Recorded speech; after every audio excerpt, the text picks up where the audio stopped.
Hello, my name is Daniela. Imam 27 godina. Rođena sam u Hrvatskoj. Živim u Srbiji već 22 godine. Znači, došla sam sa 5 godina u Srbiju sa bratom, sestrom i mamom. Zapravo, došla sam sa bratom i mamom. Sestra je bila u maminom stomaku i negde u onoj koloniji iz Hrvatske mama je dobila trudove. Sticajem okolnosti se porodila u Jagodini, pa smo tu negde i ostali. Tata nam je ostao u Hrvatskoj iza nas sa idejom da dođe malo kasnije i da povede svoju mamu, odnosno moju baku. Međutim, negde na tom svom putu je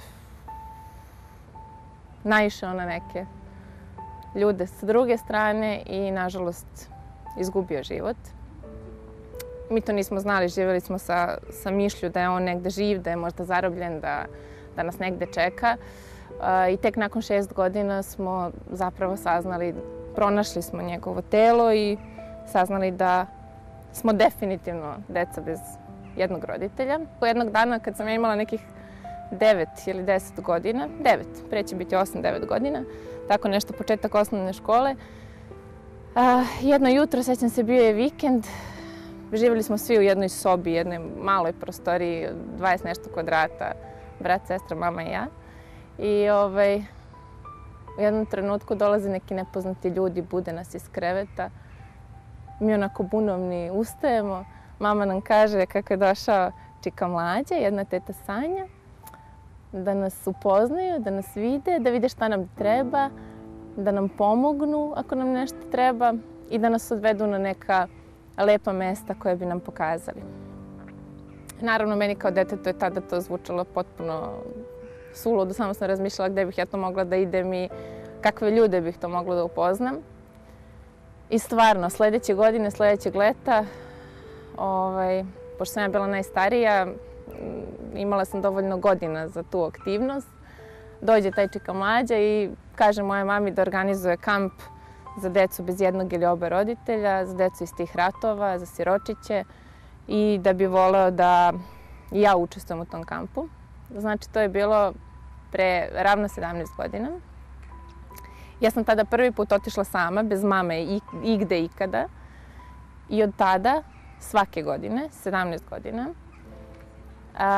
iznova i iznova proživljavam to osjećanje kada odjednom odete na neko mesto i shvatite da negde pripadate. Naša Srbija, škola prijateljstva, kamp, kako god da nazovemo to mesto, je meni pre svega dala prijatelje, dala mi je ljude sa kojima delim život, sa kojima delim svaki svoj dan. Tamo sam proživjela sve, ali sve, od prve ljubavi do prvog razočaranja, do, ne znam, najboljeg prijatelja, najbolje prijateljice, najboljih smehova ikada. Zapravo, ta organizacija je meni dala sve što mi je bilo u tom trenutku potrebno. Pre svega od porodice, ljudi, prijatelja, ljubavi, osjećaja sigurnosti, jer ne možete da zamislite koliko je deci kao što sam ja zapravo koliko nam najviše nedostaje ta sigurnost, stabilnost, koliko nedostaje zagrlja i koliko nedostaju bliski ljudi. Koliko strahova smo navukli u sebe zbog svega što nam se dogodilo i naša Srbija je bila tu između ostalog da to odagna. Zato evo, ovom prilikom, u ime svega toga što sam vam sada ispričala i što negde mislim da je jako važno da na ovom svetu postoje takva mesta za decu, za ljude, želim da vas pozovem da ako možete da doprinesete na bilo koji način životu ove organizacije, ovog kampa, ovog mesta na kom se deca okupljaju, na kom deca doživljavaju sve ove stvari. Ukoliko možete da doprinesete nekom detetu, još nekom detetu da izraste divno i srećno kao što sam ja uspela, kao što je uspela posle moj brat, kao što je uspela moja mlađa sestra, jer smo svi dolazili. Ja, evo, pre svega ja, onda svi mi, bih vam bila najbeskrajnije zahvalna zbog toga. Hvala vam unapred.